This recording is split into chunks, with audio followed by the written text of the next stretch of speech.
Sikat! Hoy! Ilan nyo na yan? Tama na! Kanina pa nagigitla si Wayway sa mga paputok ninyo eh.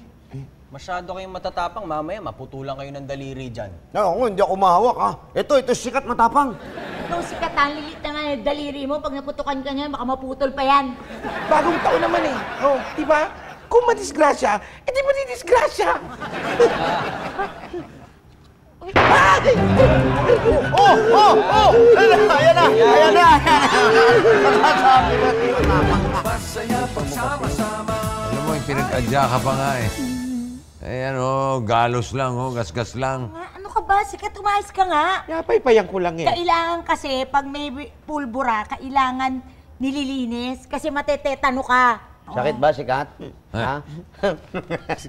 Galos lang to. To si Ate Lab, OA ko makagamot eh. O, ikaw dyan, tumigil ka nga dyan. Mamaya, dito ka lang ha. Huwag kang lalabas ha. Grounded ka. Dito ka lang sa bahay. Ate Lab, ano naman gagawin ko dito sa loob? Nasa labas yung happenings. Nandun yung saya eh. Makinig ka sa ate mo.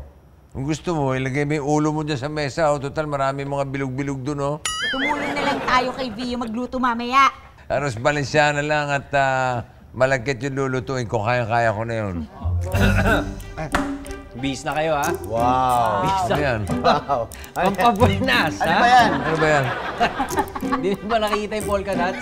Saan? Ang parami daw ng pera yan oh. Paano niya, Mr. White? Wala po akong polka dots. Pwede po ba akong bumali? Tapos para makabili ako. Kaya nga pinagsusuot tayo ng polka dot para yung swerte dumating, magkapera, dumami. Babali ka, babawasan mo agad. Okay, wala namang masama kung susundin natin yung mga nakaugalian na yan. Kaya, ba't di pa natin lubos-lubusin, di ba? Tama! Bagong taon, bagong buhay. Bagong taon, bagong love life. Yo! Ha? Sabi ka ba? Meron ba? Wala. Sabi ko, bagong taon, yan. Bago yung sugat ni Sikat.